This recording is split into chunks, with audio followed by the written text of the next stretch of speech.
Let's dig into a side of crime scene investigation that's, well, it's literally right under our feet. We're talking about a field where the tiniest speck of dirt can tell the biggest stories. Stories that can solve some of the most complex crimes imaginable. I mean, it sounds like something straight out of a detective novel, doesn't it? Can a handful of dirt really solve a murder? But believe it or not, the answer is a huge, resounding yes. A simple clump of soil can be the silent witness that puts a killer behind bars. So, picture this. You've got a suspect with a rock-solid alibi. I mean, witnesses, receipts, the whole 9 yards. But then, investigators find one crucial piece of evidence: the mud caked in the wheel wells of their truck. And that mud? Oh, that mud is about to tell a story that the suspect really doesn't want anyone to hear.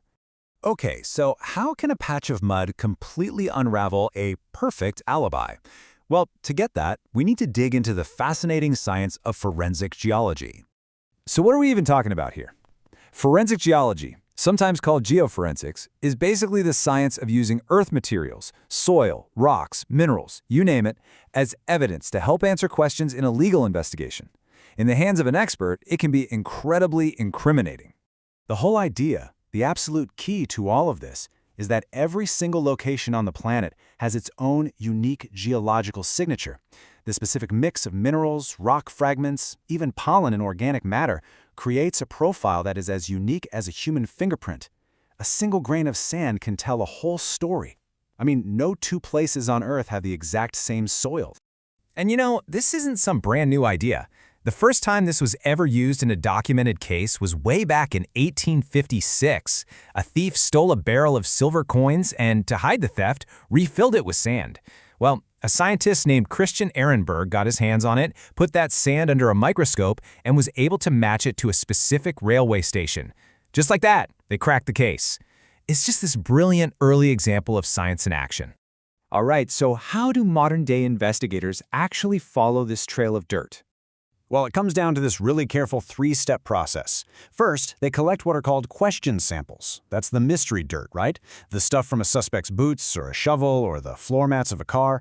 Next, they gather control samples from known locations, like the crime scene itself, and, importantly, the place the suspect claims they were. Then comes the final step, comparing them in the lab, and that is where the magic happens. And we're not just talking about some guy with a magnifying glass here. No way. This is a seriously high-tech toolkit. They're using things like X-ray diffraction to figure out the exact crystal structure of minerals, or scanning electron microscopes to see tiny, tiny details in chemical signatures. It is detective work on a microscopic level. All right, so look at this. It's a classic piece of evidence, right? Soil on a shovel. To you and me, it just looks like, dirt. Nothing special about it. But then you put it under the microscope, and bam, that boring old dirt just explodes into this incredible world of different minerals. Every single shape, every color is another clue. It's a piece of that geological fingerprint. This is the hidden world that a forensic geologist gets to see. Okay, so let's tie this all back to our suspect, the one with the muddy truck and that supposedly perfect alibi. This is where it all comes together. The suspect swears up and down they were at home, where the control samples show the soil is heavy with clay. But the dirt from their boots, it tells a totally different story. It's full of fragments of a rare type of granite, maybe some specific fossils, things that are only found in one place for miles around, the remote quarry where the body was discovered. Suddenly, that alibi just falls apart. And this really just drives home how powerful this evidence can be. Just like the source material says, these soil samples can create a timeline of where a suspect has been, completely demolishing their alibi and tying them directly to a crime scene.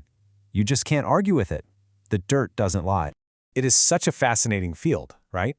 So you might be wondering, what does it actually take to become one of these clue hunters? Well, it all starts with a really strong science background. You're going to need a degree in geology or a related natural science. A lot of people will also get a concentration in forensics or criminal justice to really bridge that gap between what they find in the lab and how it's used in the legal system. And for those who go down this pretty unique path, it can be a really rewarding career.